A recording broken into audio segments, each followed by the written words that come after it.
আপনি দেখছেন news now, আমরা জানি কোনটা খবর। शांति निकेतन मेडिकल कॉलेज ने राज्य में मेडिकल एजुकेशन के क्षेत्र में एक नई मिसाल कायम की है। एमबीबीएस फर्स्ट ईयर के एग्जाम रिजल्ट के प्रकाशन के बाद संस्था ने अपनी एकेडमिक ऑडिट रिपोर्ट पब्लिश करके न केवल ट्रांसपेरेंसी लाई है, बल्कि सेल्फ क्रिटिसिज्म और भविष्य की योजना बनाने का भी उदाहरण पेश किया है। एमबीबीएस फर्स्ट ईयर के परीक्षा परिणाम प्रकाशित होने के बाद त्रिपुरा शांति निकेतन मेडिकल कॉलेज ने अपनी एकेडमिक ऑडिट रिपोर्ट प्रकाशित की है। हालिया आलोचना के बाद प्रकाशित इस रिपोर्ट में कॉलेज प्रशासन ने प्रशिक्षण और मूल्यांकन प्रक्रिया में पारदर्शिता बनाए रखने के साथ साथ वास्तविक चुनौतियों को भी खुलकर स्वीकार किया है।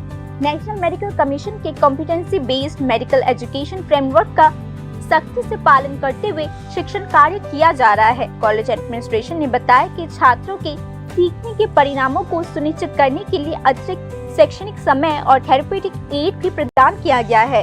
रिपोर्ट में उल्लेख किया गया है कि बाद के चरणों में प्रवेश लेने वाले छात्र लगभग 1 महीने तक कक्षाओं में अनुपस्थित रहे, क्योंकि सेशन नीट यूजी काउंसलिंग पूरा न होने से पहले शुरू हो चुका था। हालांकि उन्हें रिकॉर्ड किए गए व्याख्यान और ऑनलाइन लर्निंग मटेरियल प्रदान किया गया था, लेकिन वे प्रत्येक शिक्षा का वैकल्प नहीं बन सके। कॉलेज के प्रिंसिपल प्रोफेसर डॉक्टर संजय नाथ ने कहा, देरी से प्रवेश लेने वाले छात्र एनएमसी द्वारा प्रिस्क्राइब फाउंडेशन कोर्स के लाभों से भी वंचित हो जाते हैं, जो उसके प्रोफेशनल एथिक्स और सेल्फ रिलायंस होने में महत्वपूर्ण भूमिका निभाते हैं। रिपोर्ट में यह भी कहा गया है कि प्रथम वर्ष के पाठ्यक्रम की अवधि 18 महीने से घटाकर 12 महीने कर दिए जाने से प्रभावी शैक्षणिक अवधि लगभग 10 महीने रह गए हैं, जिससे पाठ्यक्रम पूरा करने में बाधाएं आ रही है। रिपोर्ट में यह भी उल्लेख किया गया है कि राज्य में कोई स्वास्थ्य विश्वविद्यालय नहीं होने के कारण पाठ्यक्रम और मूल्यांकन में यूनिफॉर्मिटी सुनिश्चित करना आवश्यक है।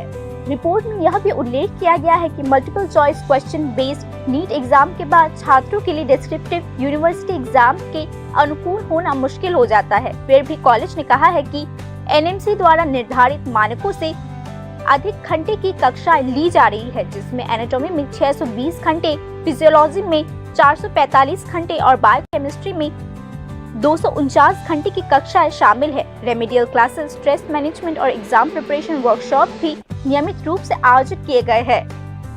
25 छात्रों को परीक्षा में बैठने की अनुमति नहीं दी गई, क्योंकि वे एनएमसी के नियमों के अनुसार उपस्थिति और अंदरूनी मूल्यांकन के मानकों को पूरा नहीं कर पाए। उनके लिए स्पेशल ब्रिजिंग और रेमेडियल प्रोग्राम शुरू किए गए हैं।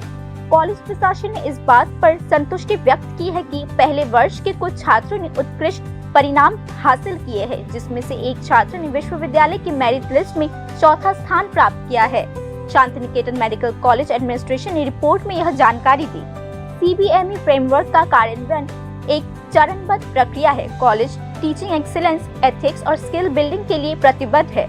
पहले बैच का अनुभव आगामी बैचों को और अधिक मजबूत करेगा, अधिकारियों ने यह बात कही। शिक्षा विशेषज्ञों के अनुसार परीक्षा परिणामों के तुरंत बाद एकेडमिक एनालिसिस का यह स्वतः प्रकाशन शैक्षणिक संस्था का पारदर्शिता और प्रोफेशनलिज्म की एक मिसाल कायम करता है। Bureau report, news now.